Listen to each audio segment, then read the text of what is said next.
उत्तर प्रदेश के वाराणसी जनपद स्थित मिर्जा मुराद थाना अंतर्गत रानी गांव में चल रहा 7 दिवसीय श्रीमद् भगवत कथा का आयोजन समस्त जनपद एवं ग्रामीण वासियों के कल्याण के लिए किया गया। ये कथा का आयोजन कथा व्यास सर्वेश मिश्रा ने किया। 5वें दिन अपने मुखारविंद से कर्या कथा का रसपान, जिसमें काफी संख्या में महिला एवं पुरुष उपस्थित रहे।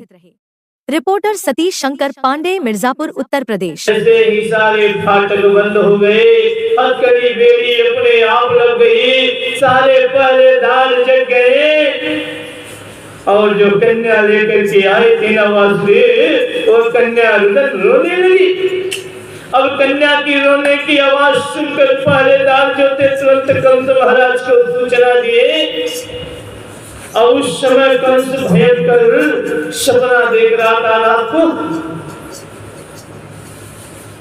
अब पहरेदारों ने कहा, महाराज आपका 8वां काल जन्म ले चुका है। कंस हड़बड़ा के उठा, गिरते पड़ते हुए वासुदेव देवती के पास आया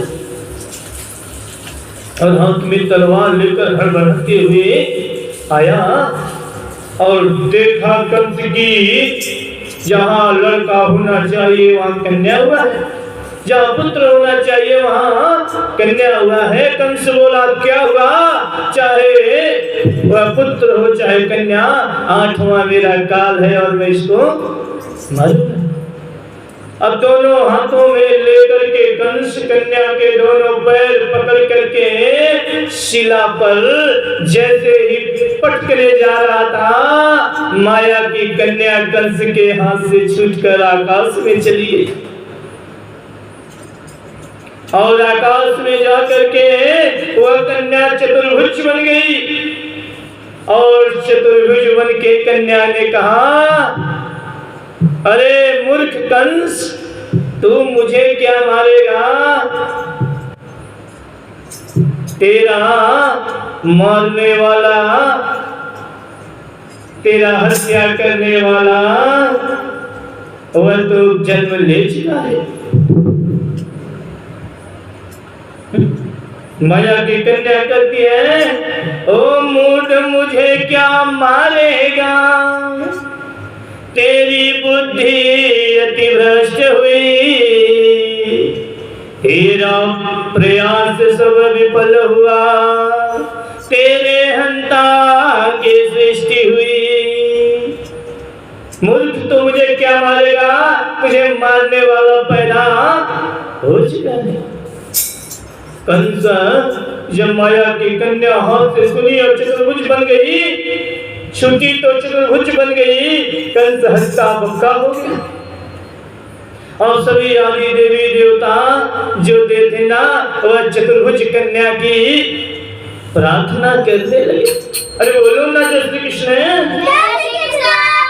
सभी देवता कह रहे थे कि आर्या दुर्गा वेद गर्भा अंबिका भद्रकाल्यपी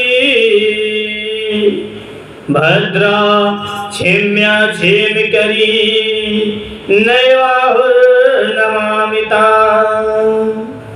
सभी देवी देवता अष्टभुजी दुर्गा को प्रणाम करते। अब यहाँ कंस ने चमत्कार देख करके हक्का बक्का हो गया और कंस जो था ना, अपनी बहन देवकी वासुदेव से क्षमा मांगने लगा। बोला, बहन मुझे क्षमा कर दो। मनुष्यों के तरह देवता लोग भी झूठ बोलते हैं, आकाशवाणी भी झूठ बोलती थी कि मेरा 8वां काल जन्मेगा। ये तो कन्या थी। और कंस ने वासुदेव देवकी के हथकड़ी बेड़ी खोल करके क्षमा मांगी और कंस तुरंत अपने महल में आया और मीटिंग करने लगा। अपने सारे सैनिकों को बुलाया, मंत्रियों को बुलाया और कंस ने कहा कि मेरे दैत्यों, मेरे मित्रों, मैं आदेश देता हूँ कि ब्रज में जितने भी 1 महीना के अंदर पुत्र हुए हैं उन सबको मार डालो। सभी दैत्य इसी कार्य में लग गए। घूम घूम के गांव गांव में सभी बच्चों को मारना शुरू कर दिए।